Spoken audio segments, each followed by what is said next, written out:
So, welcome back, everybody, and welcome to President Zelensky.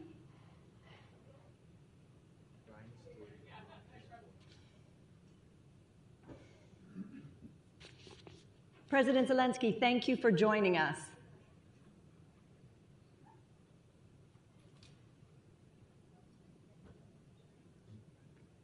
Good evening. Hello, hello. So, shall we get started right away? Thank you for joining us. So let's talk about today's news, which is European Union accession. The EU has recommended that the bloc open negotiations for membership with you. When do you expect that Ukraine will be in the European Union? Thank you so much. Yes, today is successful day, but if I can use such word during the war, but anyway, our fighting is for democracy, for freedom, is the same values which we share with EU leaders, EU countries, people who live in EU. So so for today that we have very good recommendations, but the result to open this dialogue about membership, this will be the decision. This decision will be, I think, on 14th, 15th December. So it will be the next step. After those steps will be dialogue, and dialogue, I don't know how long it will be. Nobody knows, but that is a very important signal today, signal that recommendations, including reforms, first of all, reforms in Ukraine. That's a good signal that even during the war, we can do all we can, all of the best we can, and we do it. And for us, it's very important. Great. One of the key conditions that the EU mentioned is to make more progress in tackling corruption. How specifically do you plan to deal with this? Very concretely, we did a lot, mostly in anti-corruption infrastructure. We voted on the laws, mostly. Now we have some law about special anti-corruption prosecutor, and some questions with it, but it's the new law, and it's already been registered in the parliament, and I hope our parliamentarians in the closest time will vote for this law. It's the new step. We didn't need it for this moment, but anyway, again, I can repeat it. First of all, our people, our heroes, our soldiers, what we do, work or fight, we do it for us. And the reforms is the same. This is also fighting with the old system. And that's why we do it for us. Of course, we need it for EU to be the member of EU. But first of all, we do it for us, for our people. We need it.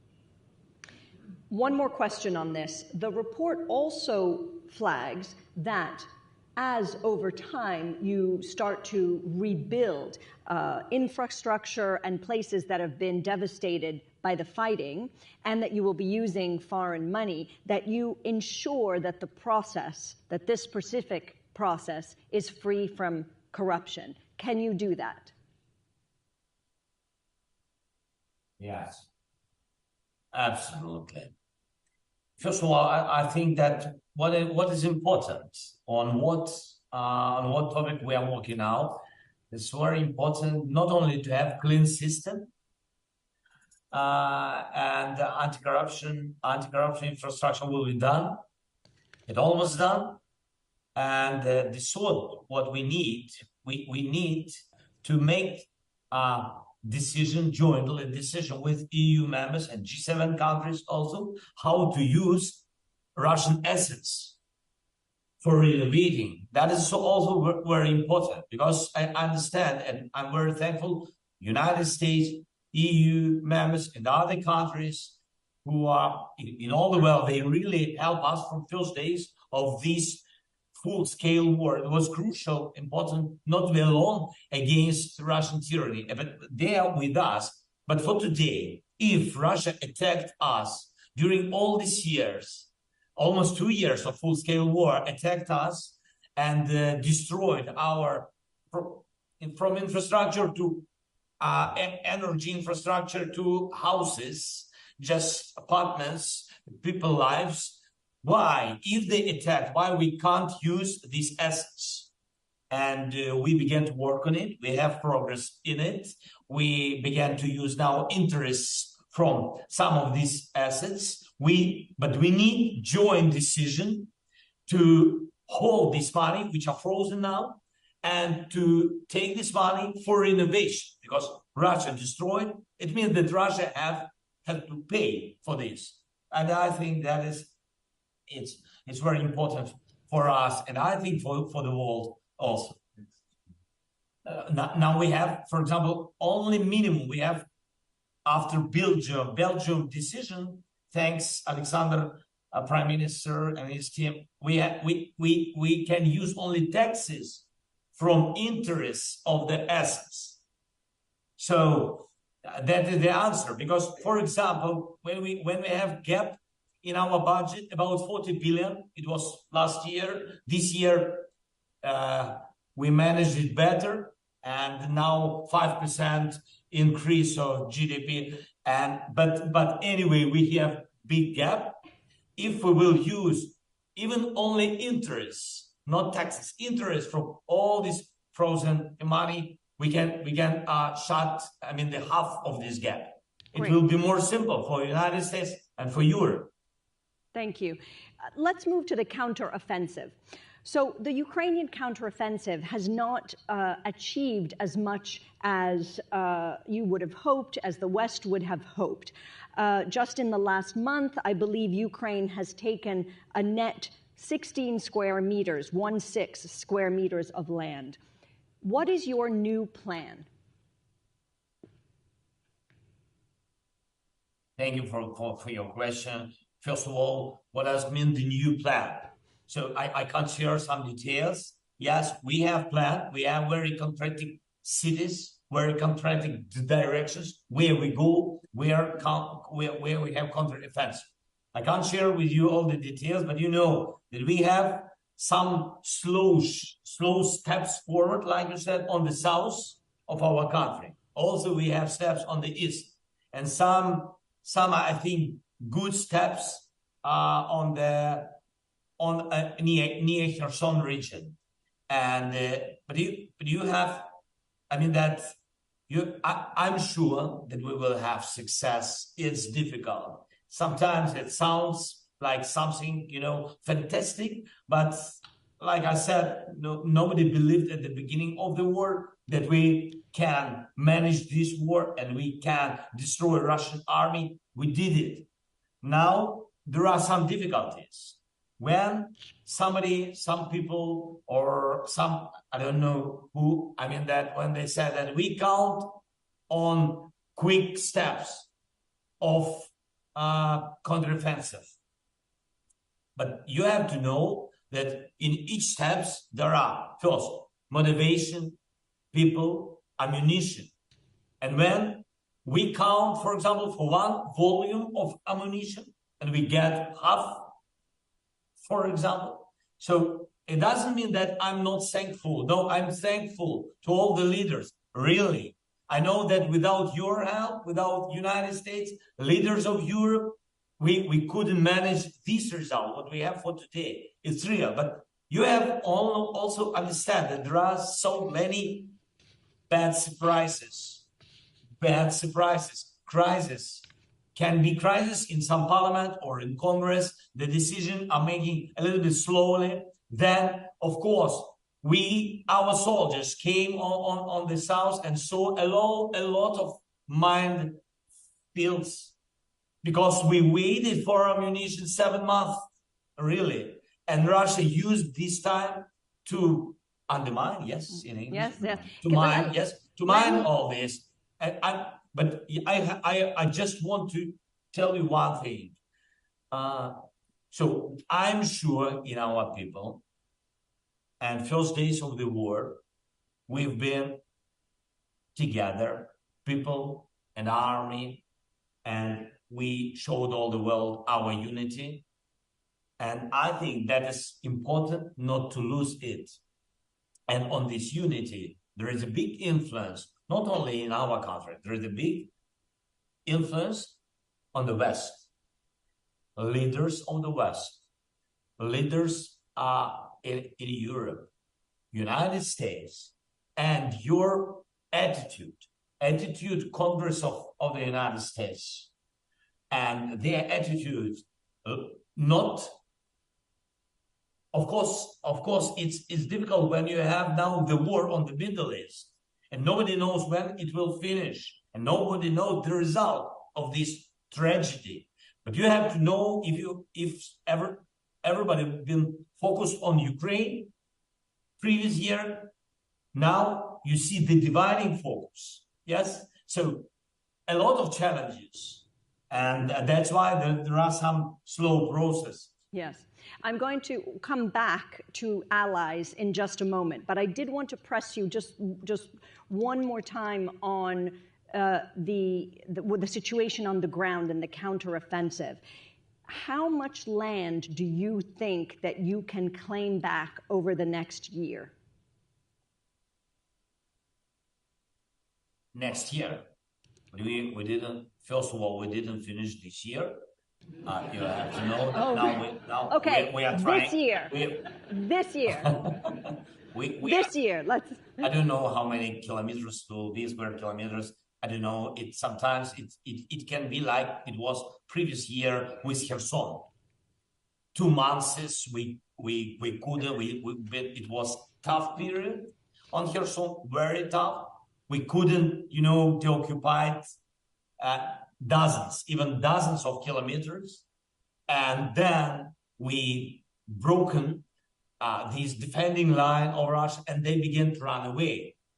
And we deoccupied the Kherson region, including one of the biggest cities, Kherson, one of the biggest occupied cities in region. So that is the answer. So we'll see. We'll try to show the result this year, and for us it's very important because we lose people each day.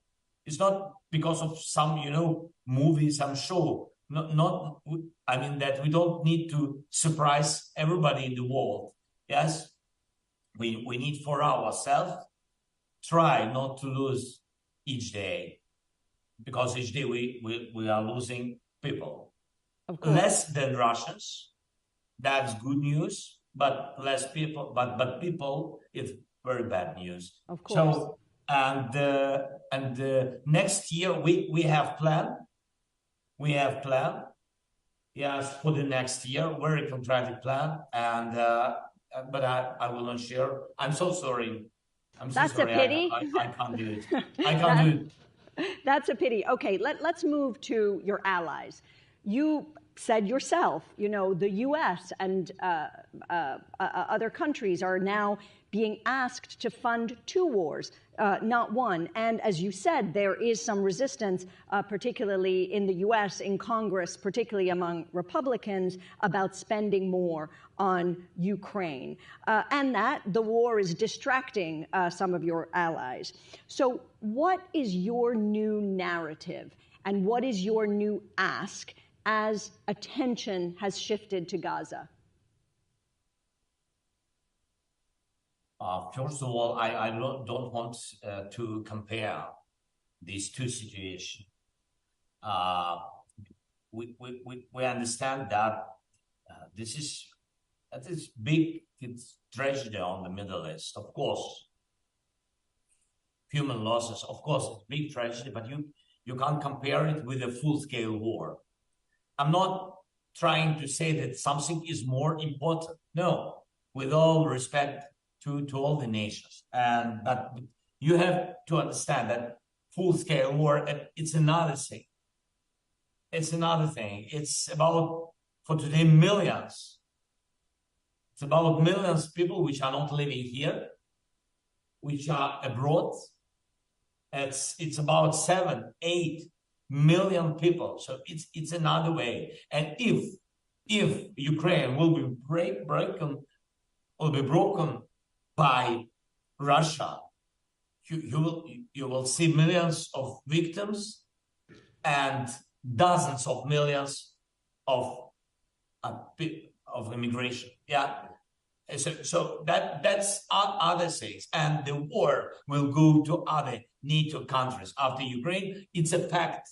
We have all documents from intelligence, and we always share in these documents with our partners, and they understand that risk is so high of this full-scale war, and the crisis on the Middle East, it's a part of the global idea of Russia, and now Russia with Iran, and that's a fact.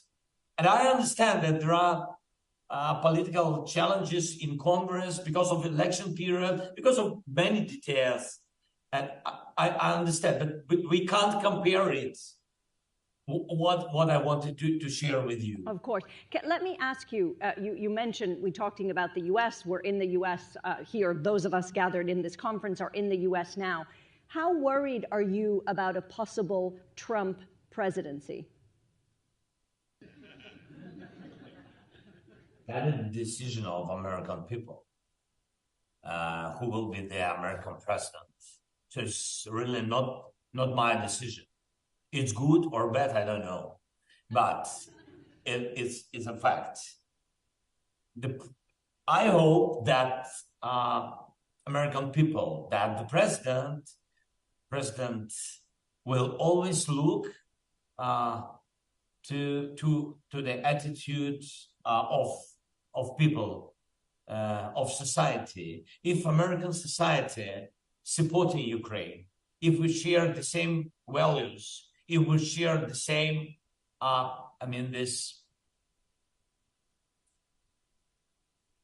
the same problems, if we understand all these challenges and the result and the damage of the war, I think that any president will be, will help Ukraine.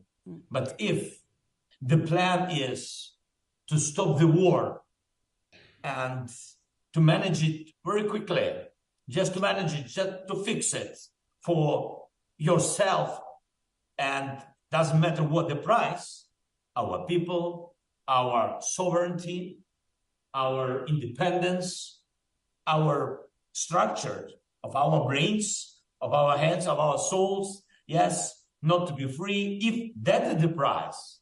So we will be, of course, we will not support such people who share such things. Mm-hmm. So and of course, some voices from Republicans are now really danger.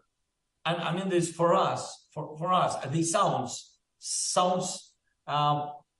and of course our people, afraid of such voices. It's difficult. Yeah, you understand? If United States will change the position, if changing some leaders in some institutions, including Congress or White House, if something will be like this, and if it will change your foreign policy, so what can I say? Okay, we will fight. Okay, we will fight without you, but you have to understand our people. We will do it, because for us, freedom, it's the most important value what we have, the most important, and nobody can take it off, and nobody will give, even if big leaders trying to push us to President Zelensky. Russian soldiers have to go to their own sovereign land. First of all, they have to go out, because this is real way to stop the war. They have to go out, and after that, we can begin diplomatic platform or way how to finish the war. That's written in the peace formula. There are 10 points of peace formula, but I don't want, now deeply go to the peace formula. I can. I know all these points. It consists of how to decrease 10 big challenges of the war. But for today, what is important? To go out of our land. And they will do it. And you will see. They will do it. Somebody think that, what can I say? I know that there is such emotion now through some leaders. They say that, but Russia 4 times bigger, if we're speaking about population, 4 times bigger than Ukraine. It means that Ukraine can't be in war too long, because 4 times bigger. Yeah, it's true. But you have to know, I don't want to share with you, I can't share with you our victims, our casualties, but I can say that they are, for today, minimum 5-hour casualties, 5 times less. So you've said no compromise and no solution until Russia leaves. My last question then is, China has offered to be a mediator in this conflict. Would you accept that? I don't know. I didn't hear that China's proposed something. I'm so sorry. They had their proposition, very concrete proposition. They had a list of steps. I remember this. That is from their vision, peace decisions. And not only them, also Africa had it. I had conversation with African leaders. And I had conversation with China. We are open for any voices, not Russian, from any voices, including our partners and including Brazil, United States, China, Africa. And we involve them to our peace formula. We said that we can share your ideas. It's normal. We are free. And it's not dogma that only our 10 points and that's it. Yes, our 10 points, but with your proposition, please. But everything has to be based on one idea. Otherwise, we'll never find solution. On one idea. There is idea. And the last time in Malta, after Jeddah and Denmark, Copenhagen, the last time we had 66 countries. We had 66 countries on this meeting, on the level of political advisors. And we've got, I think it was very successful. Thank you. So we do have to close. We've gone over time, but I must ask you this one last, and truly this is to close. You are a comedian, an actor, a comedic actor. Can you tell us one thing that has made you laugh, even amid the tears of the past 2 years? One thing where you have laughed. Зараз ви мені поставили це запитання. Now you asked me, and it's funny. That is the last moment. Yeah, sometimes I have possibility sometimes, really I have possibility to see my children and my dogs. It's really great. My wife with children and with the dogs, and it's always funny, always funny. Sometimes I'm thinking, really, looking at all these wars, looking at all the crises, Middle East, not only Ukraine, everywhere, in Africa, in the Middle East. Sometimes I'm looking at this and think that the best way, if this planet will be the planet of dogs. I don't understand. Sometimes I don't understand people, really. I can't understand. I think that they are just crazy people. Well, thank you. On the note of dogs leading the world, thank you very much.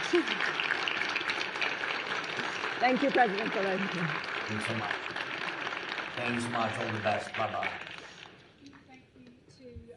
Zelenski, for joining us, and thank you for that, Alessandra. So our next interview is with the Bank of America CEO, Brian Moynihan. A reminder that you can submit your questions for all of the